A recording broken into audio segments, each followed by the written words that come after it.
Bonjour à tous et à tous, bienvenue pour ce nouvel épisode d'Atari. Aujourd'hui, Jeunesse, les tourments de Wang Bing, deuxième volet d'une trilogie documentaire signée donc par Wang Bing. Le troisième film sortira en juillet prochain. Pour en parler, je suis accompagné de Josué Morel. Salut Josué. Salut Corentin. Alors, on avait découvert Le Printemps, qui est le premier volet à Cannes il y a 2 ans. Il me semble, on avait fait d'ailleurs une vidéo sur la chaîne, je vous y renvoie.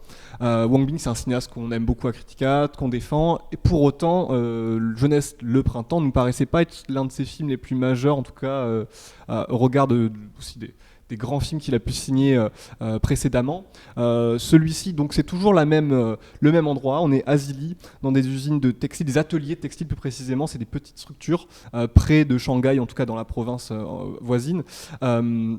C'est un film qui a été tourné sur une durée de 5 ans, donc de 2014 à 2019. Ce deuxième volet, là, qu'est-ce qu'il peut bien avoir et qu'est-ce que tu en penses, Josué, de spécifique par rapport au premier film qui, bon, sans nous avoir complètement déçus, évidemment, on aime quand même ce film, voilà, nous avait un peu laissé sur notre faim par rapport à ce qu'on a l'habitude de voir chez Wang Bing.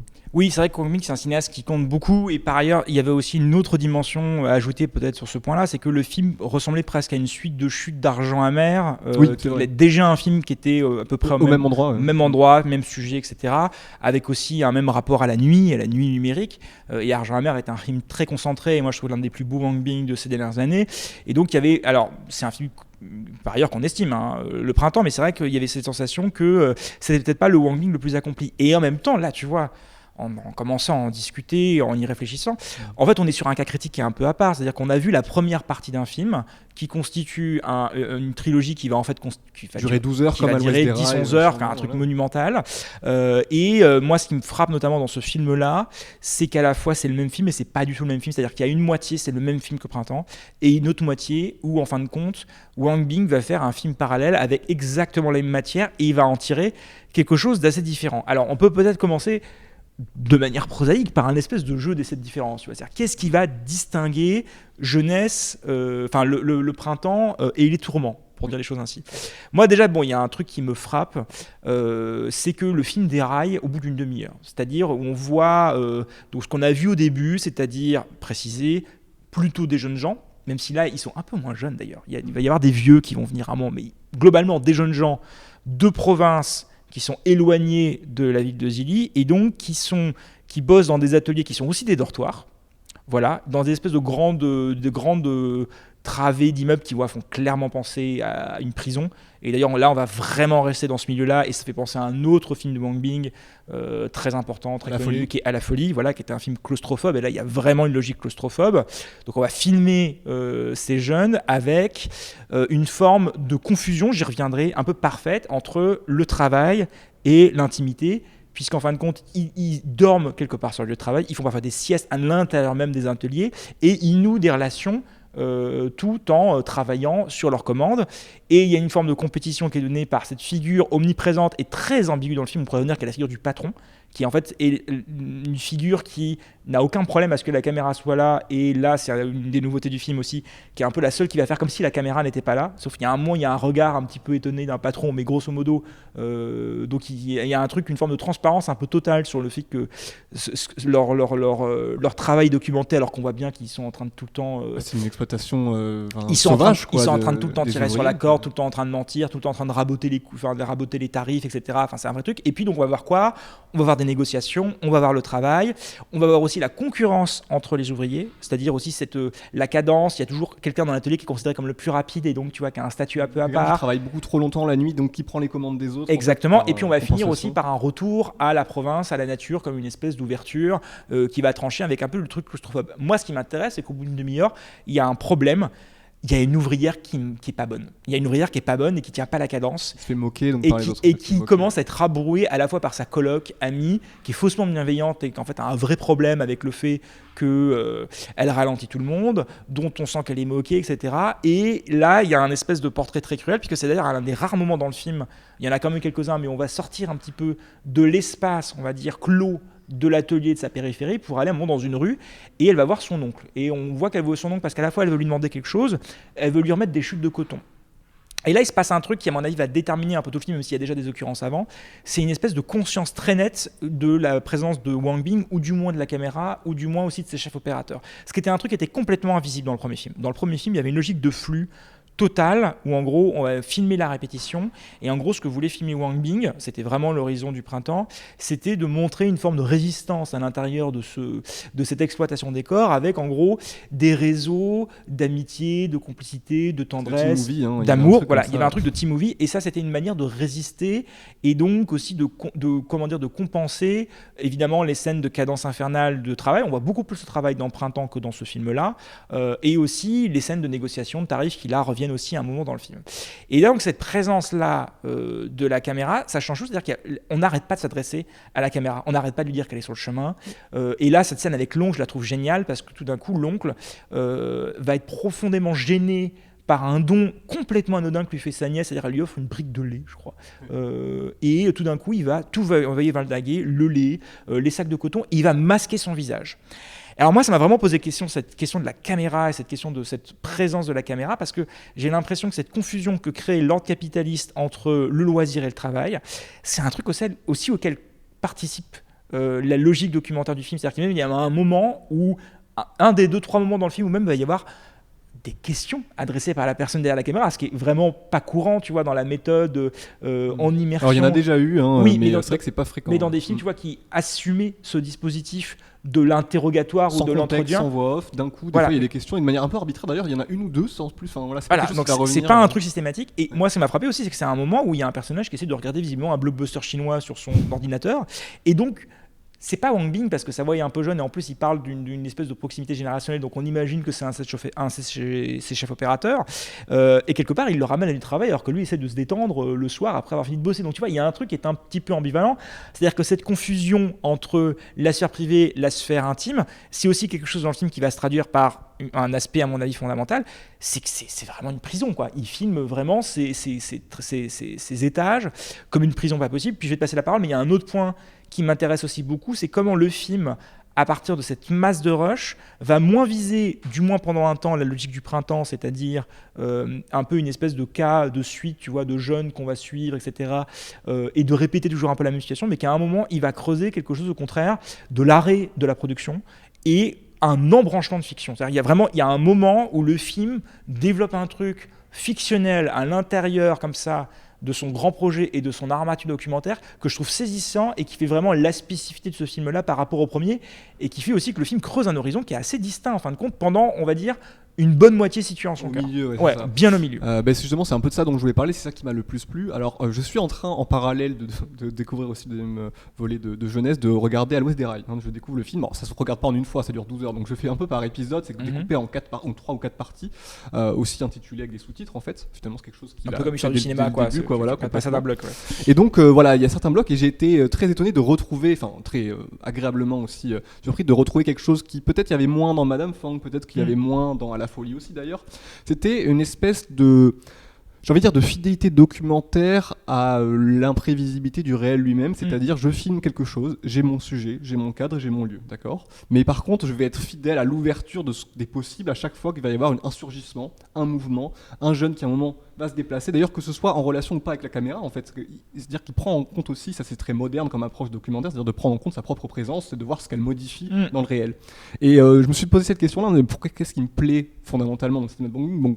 Bon, déjà, il y a ce qui est montré, le caractère un peu exceptionnel de ce qui est montré, c'est-à-dire qu'on a vraiment l'impression des fois de voir une espèce d'antichambre un peu secrète, d'une forme de pointe avancée de ce que peut faire le capitalisme dans ce qu'il y a de pire. Il y a vraiment l'idée vraiment d'une alignation absolue, comme tu dis, de distinction, enfin plus de distinction entre les différentes sphères de la vie, etc. Donc déjà la nature de ce qu'on voit est toujours un peu exceptionnelle. Mais surtout dans une logique rudimentaire parce que c'est des petits ateliers, c'est des petites PME. Ouais, quoi. Bien sûr, c'est encore pire du coup parce qu'il n'y a aucune structure, il n'y a aucune sécurité, tout est un peu, il n'y a pas de contrat, il n'y a rien du tout, tout est un peu à demain. C'est anarchique quoi, c'est le capitalisme à son degré anarchique le plus sauvage, le libéralisme sauvage du travail. Ça me plaît comme sujet déjà, d'accord, ça m'intéresse, mais en même temps je me dis ça suffit pas.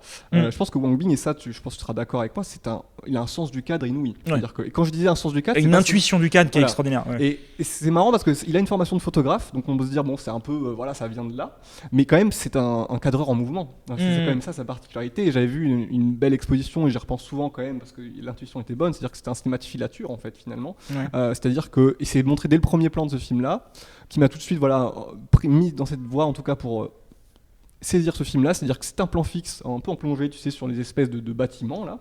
Puis il y a deux jeunes qui commencent à courir, on sait pas trop ce qu'ils font, on sait pas pourquoi ils courent, et la caméra d'un coup va panoter de la gauche vers la droite et va les suivre en descendant l'escalier, en remontant, et il arrive à plusieurs reprises, c'est assez amusant que des personnages se demandent, bon, il est encore là, lui, à nous suivre, pourquoi c'est incroyable, il y a un moment, il y a des jeunes qui se baladent, ils disent, tu vois pas passer devant, en fait, ça serait plus simple, tu verrais davantage de choses, est-ce que tu vois vraiment un truc? C'est ça, et ça, il y a une hyper présence de la caméra. Comme méthode documentaire, je trouve ça fascinant, et ça accouche de ce bloc-là que tu décris, donc on peut détailler un peu plus maintenant, c'est-à-dire vraiment l'idée d'une forme d'effet d'escalier dans les embranchements de ce que le réel peut produire de plus invraisemblable d'ailleurs, mais en même temps, bon, apparemment ça fait partie du quotidien à la base, c'est-à-dire un patron qui se bat avec des fournisseurs, qui fuit, etc. De déplier un peu, tu vois, par exemple, il y a même un truc d'expérience de spectateur que je trouve très fort, c'est-à-dire qu'on suit un moment un jeune qui veut se faire payer par son patron, mais il a perdu, ou alors est-ce qu'on lui a volé, tu vois, c'est pas clair. Son livret de paie. Son livret de paie, voilà. Et en gros, à un moment, il y a un raccord. On passe en plus au jour, donc on a l'impression que comme dans la logique documentaire, on a quitté pendant ce bloc-là qui fait, je sais pas, un quart d'heure, 20 minutes, et on découvre en fait que il y a une famille de patrons, et on parle en plus de sa famille un peu folle, et on a vu les patrons là qui étaient avec la mère notamment éructante, en train de manger un bol de riz cantonné. Enfin, il y a des scènes de burlesque. Le film est drôle par ailleurs, dans tout ce que d'horreur de ce qu'il montre. Il y a des espèces de ruptures de ton qui sont vraiment très étonnantes, qui moi, étonnamment, je crois que j'ai jamais autant ri devant un Wang Bing, c'est quand même un peu bizarre à dire. Et en fait, pendant vraiment 2 minutes, on se dit, mais est-ce que c'est pas exactement les mêmes patrons qui viennent de tabasser ce jeune? En plus, tout avant, on parlait d'une histoire d'identité à la police. C'est pas clair, hein, après la c'est pas clair. des ateliers, et en fait, on comprend en fait que non. Et là, on est reparti sur un bloc d'un truc différent. Et il se passe aussi un truc passionnant, c'est-à-dire que ce plan narratif se concentre aussi sur tout un chapitre presque du film qui sont les mauvais payeurs, ou du moins les patrons qui vont fuir. Et on découvre qu'il y a une espèce d'épidémie d'ailleurs dans ce quartier de Zilli, où il y a des patrons qui, une fois qu'ils ont eu leur stock, fuient avant de payer, et donc ils laissent leurs ateliers en plan, ils laissent leurs machines en plan alors qu'ils ont payé les loyers, etc. Et là, il se passe exactement la même chose, c'est-à-dire qu'il y a un moment, il y a une espèce d'entreprise qui craint en fait que le patron est en train de s'enfuir et ils savent pas, ils sont dans un truc intermédiaire, et ensuite on va revenir sur encore un autre atelier et on a l'impression que c'est ce qui s'est passé après. Donc tu vois, il y a une espèce de jeu presque, alors que c'est pas le même atelier, voilà, en fait il y a un jeu de marabout bout de ficelle dans ça qu'il n'y avait pas dans le printemps, et qui là pour le coup est assez inédite et que je trouve passionnant dans cette manière de créer un bloc. Alors on arrive peut-être moi à ma limite sur le film, ou ma réserve sur le film, c'est que là, ce pan-là, je me dis, mais c'est extraordinaire parce que c'est vraiment le même film, c'est vraiment le même réagencement de la matière documentaire, etc., mais avec une série de variations. Et tu vois, notamment, il y a plein de trucs qui n'apparaissent plus, c'est-à-dire le dehors, ce que font les gens la nuit. On a l'impression que là, d'ailleurs, on est face à des patrons qui ne donnent qu'une nuit toutes les 2 semaines, donc on les voit moins sortir. Il y a plus de sorties, ils mangent pas, tu vois, ils passent pas du temps ensemble, ils se font pas des câlins en passant la soirée dans des trucs d'arcade. Enfin voilà, tout le côté teen movie un petit peu prosaïque qu'il y avait dans le premier. Et on les voit même plus travailler, puisque le travail est à l'arrêt. Et on les voit plus négocier non plus parce qu'en fait le patron n'est plus là. Donc tu vois, on est vraiment dans le même truc. Et en plus, il y a un truc un peu vertigineux parce que alors qu'ils sont en train d'égrener tous les patrons qui sont en train de partir, à chaque fois ils donnent des noms de rues, ils disent lui c'est rue de la Joie, il est parti, là rue de l'Arc-en-Ciel, il vient de s'enfuir. Donc tu vois, il y a une espèce de décalage complet entre ce bloc de béton immonde qu'est cette ville, désolé pour les habitants de Zilli si jamais il y en a qui nous écoutent, et grosso modo tu vois l'espèce de vernis un petit peu propagandiste. D'ailleurs c'est aussi le film où les personnages sont le plus ouvertement, j'ai l'impression, plus encore que dans le premier, conscients de leurs conditions politiques, tu vois, conscients des manifestations. Il y a une référence qui est faite au leader chinois actuel. Enfin bref, il y a un ensemble de trucs, tu vois, qui est plus ancré dans le présent. Et à un moment, quand même, c'est quand même étonnant, il faut en parler. 1h30 avant la fin, tout d'un coup, on revient au premier film. Et là, on va revenir, tu vois, à des ateliers plus normaux, les scènes de négoce qu'on a vues, et cette boucle comme ça de il faut qu'on se dépêche de finir pour le nouvel an pour rentrer dans nos provinces, et on va revenir dans les provinces, donc on finit exactement comme le printemps. Alors là je suis un peu perdu, mais je me dis doucement, attendons le 3e volet, voilà. Il y a peut-être une logique, mais si tu vois, c'est très troublant. Par exemple, la fin, je trouve qu'il se passe plein de trucs, et en même temps c'est Wang Bing, donc même si on se dit mais pourquoi il refait le même film qu'il a fait pendant 3h30, et là il se passe toujours un truc, il nous refait 1h30, il se passe toujours un truc extraordinaire. Alors par exemple, tu vois la scène de retour, je me fais pourquoi il n'est pas arrêté là, pourquoi il n'a pas arrêté à l'autoroute. Les personnages d'ouvriers reviennent un peu dans leur province, donc Anhui ou le Yunnan, et on les voit revenir en bus, en train, et retrouver leur famille à la fin de la saison. Notamment, il y a un couple, le premier retour, le premier retour à la Terre, quoi. D'ailleurs, le 3e volet s'appelle Homecoming, je ne sais pas comment il est traduit, mais enfin bref, donc c'est vraiment peut-être le retour simplement. Et il y a donc on revient d'un couple. En plus, on a retour au pays. Retour au pays, voilà. Il y a un couple en plus, on sent qu'ils vont te présenter un peu à la belle famille. Enfin voilà, il y a un truc comme ça.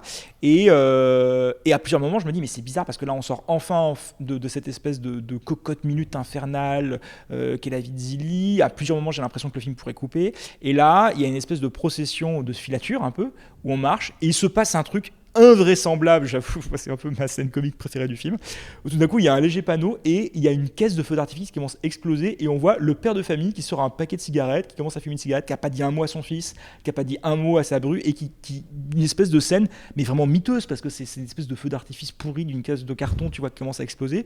Une scène de surprise documentaire absolue que le film d'ailleurs mais croque, tu vois, il y a un truc de panoramique mais c'est presque croqué dans une perspective burlesque, grotesque, etc. Donc il y a toujours un truc qui attache et dans le même temps je suis quand même un peu, je dois dire, perplexe en tant que spectateur sur cette espèce de virage qui est fait dans la dernière partie sur une forme de redite du printemps. Alors est-ce qu'il y aurait une forme de projet documentaire un peu enlacé et donc là le tourment ça serait un espèce de un peu au milieu, parce que c'est intéressant si on resitue l'idée d'une trilogie, le bloc dont on parle c'est vraiment le cœur, la moitié. C'est-à-dire ce moment de crise.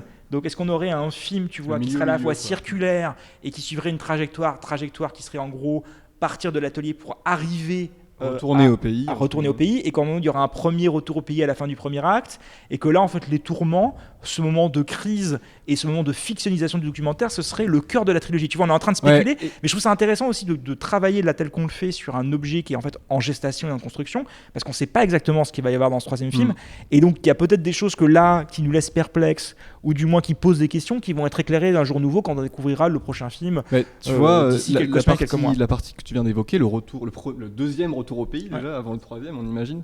Tu vois, c'est intéressant à mon avis parce que elle est à mettre en miroir avec le premier évidemment. En même temps, vu qu'on n'a pas vu la même chose juste avant, bon, on la voit pas pareil, tu vois. On la voit pas pareil. À mon avis, il y a quelque chose qui tient de ça, c'est-à-dire que ce retour au pays-là n'a pas la même saveur que le premier. Mais alors en quoi ? Moi, je suis pas sûr. L'amertume liée au fait, par exemple, qu'il y a beaucoup de personnages qui sont rentrés, enfin de vraies personnes qui sont rentrées chez elles sans salaire. Par exemple. Mais ça, on le voit pas justement. Ça, je trouve ça hyper intéressant ce que tu dis. Mais par exemple, tu vois, il y a un moment, le garçon qui a perdu son livret de paye, il dit à un moment, tant pis, je vais pas être payé, je vais rentrer. Et il sait qu'il s'est fait avoir. Mais c'est pas eux qu'on voit. On voit des personnages comme ceux du printemps. Donc je trouve que ton idée est intéressante théoriquement, mais c'est très hors champ. C'est-à-dire que c'est pas ça qu'on voit. On voit pas le. C'est moi en tant que spectateur, je ne vois pas. C'est pour ça que je dis que c'est pas le même. C'est peut-être le même en soi, mais je ne le vois pas pareil. D'accord. Parce que tu sais qu'il y a, outre ces couples relativement heureux, on vient de voir les tourments, et c'est pour ça que par exemple cette caisse de feu d'artifice là pour le nouvel an en fait et pour le retour au foyer du jeune. C'est vraiment une scène un peu. Mais tu vois, tu la vois de manière bizarre. Tu la vois de manière un peu amère aussi. Tu vois, c'est une sorte de célébration amère. C'est censé être une célébration quand même, faire voilà les feux d'artifice devant la maison pour un petit peu célébrer le nouvel an, est censé être un signe un peu de cycle, de joie qui va se répéter. Ça, et là, c'est une manière je le ressens de manière complètement amère, c'est-à-dire que le père sait que le fils rentre presque sans argent, j'ai envie de dire, sans grand-chose et sans avoir. Alors ça, c'est intéressant comme question. Voilà, je me demande s'il n'y a pas un truc, désolé, surtout je suis mal placé par rapport à te dire ça, mais légèrement européano-centré, c'est-à-dire que tu vois, ils sont quand même fiers de leur maison, ils sont fiers de la maison pour laquelle ils ont des crédits, etc. Et nous, on peut trouver que c'est un peu un espèce d'idéal un peu miteux. Je parle pas de la maison, moi je parle vraiment du statut de l'ouvrier. Oui, mais la maison et le feu d'artifice, en fait, c'est lié, c'est-à-dire, tu vois, cette espèce de cérémonie, de dîner qu'ils sont en train de faire, etc. On peut se dire, ah ouais, tout ce qu'ils ont fait, c'est pour ça, et en fait, il y a un truc qui est un peu déceptif, qui serait argent amer, quoi, c'est-à-dire vraiment ça, d'amertume. Moi, je suis pas si sûr, je pense que, tu vois, ils sont sincèrement contents, ils mettent leurs petits chaussons, etc. Il y a une joie de revenir, ils sont contents de voir leurs parents. Le père, il a ce petit truc de patriarche qui reconnaît son. Moi, je trouve que pour le coup, je vois pas la scène avec une forme d'amertume. Et c'est pareil sur ce qui suit, tu vois, c'est-à-dire qu'au Yunnan, qui est un truc beaucoup plus terrien, plus rural, paysan. Plus loin, pour le coup, c'est roots, tu vois, c'est-à-dire qu'ils sont une maison, ils mangent un peu par terre. Enfin, tu vois, il y a un truc qui est beaucoup plus. C'est pas du tout le même mode de vie. Et en même temps, il y a cette espèce de présence un peu solaire d'une petite fille, tu vois, qu'on va beaucoup regarder, qui mâchouille son riz, etc. Donc, tu vois, c'est pas une scène non plus qui est une scène d'esthétisation de la misère. Là, pour le coup, on pense à un autre film de Wang Bing qui est Les Trois Sœurs du Yunnan. Enfin voilà. Là, je suis pas sûr que ce que tu décris.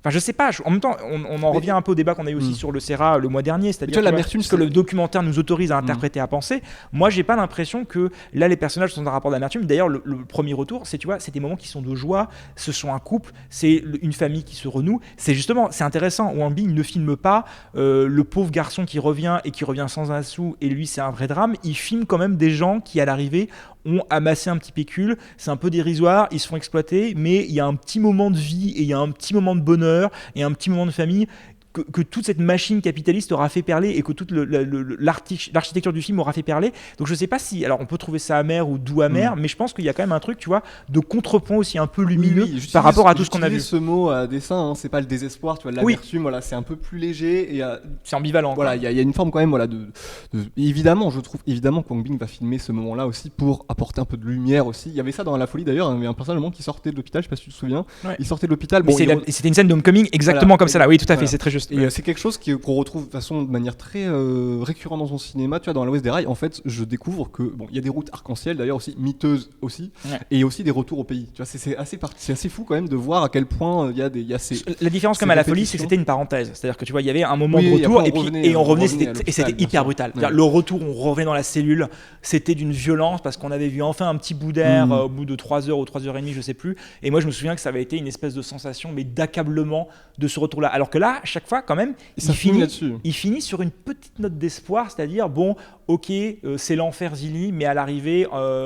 Il y a quand même un semblant de truc humain qui parvient à résister. Tous les chemins mènent au troisième film justement qui s'intitule ça, et on imagine, et là on spécule, mais c'est ça qui est intéressant aussi, parce que là on est au milieu d'un film en fait, on est au milieu d'un film, on essaie de réfléchir, on commence à discerner une structure, est-ce qu'elle va se confirmer ou pas, on en parlera plus tard sur Criticade évidemment, mais voilà, on a très hâte aussi de voir ce troisième film, d'autant que ce deuxième volet, on l'a dit, je pense qu'on l'a tous les deux préféré au premier, donc en fait ça va crescendo, et évidemment aussi on pourra juger le film dans son ensemble.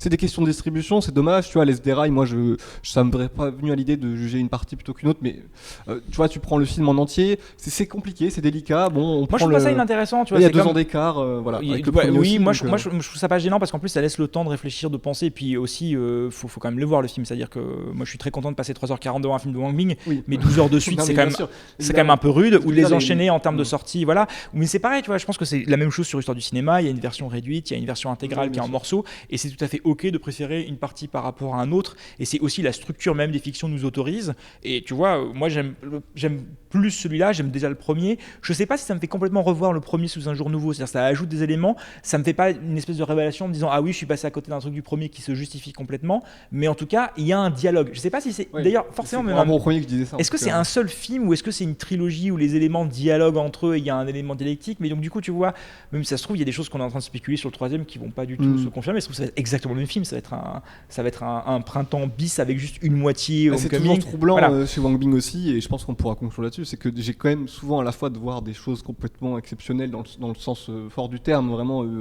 on ne voit, c'est aussi ça qu'on peut juger aussi la valeur documentaire de quelque chose, on ne voit pas ça ailleurs. Oui, rien ne ressemble à un film de Wang Bing. Qu'un film de Wang Bing.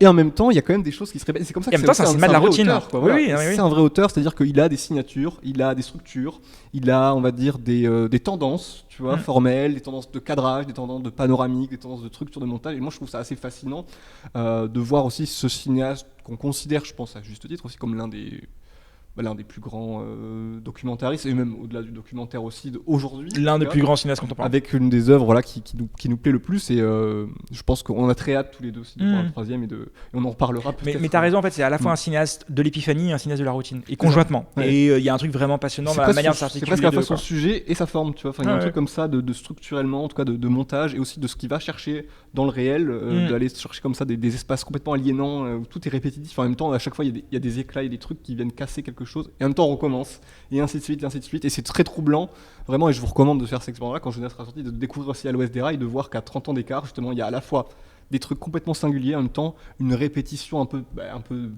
tragique aussi des mêmes erreurs et des mêmes structures qui ont ces résultats là sur les personnes en tout cas que Wang Bing filme. Je pense qu'on peut s'arrêter là pour cette vidéo. On se retrouve le mois prochain, non pas pour un nouvel épisode d'Atari, puisque c'est le Festival de Cannes. On va refaire évidemment le même format que les 2 ou 3 années précédentes, c'est-à-dire les bulles cannoises. Vous nous retrouverez sur la chaîne une fois par jour. Je crois qu'il y a une dizaine de vidéos un petit peu à chaque année qu'on fait. Tous les jours, le lendemain des films les plus attendus, on essaiera de faire une vidéo. Donc je serai avec Josué, je serai avec aussi d'autres habitués de la chaîne. Je remercie encore une fois Clément Colliot pour la réalisation de cette émission et le Ciné 104 de nous avoir accueillis. À très vite.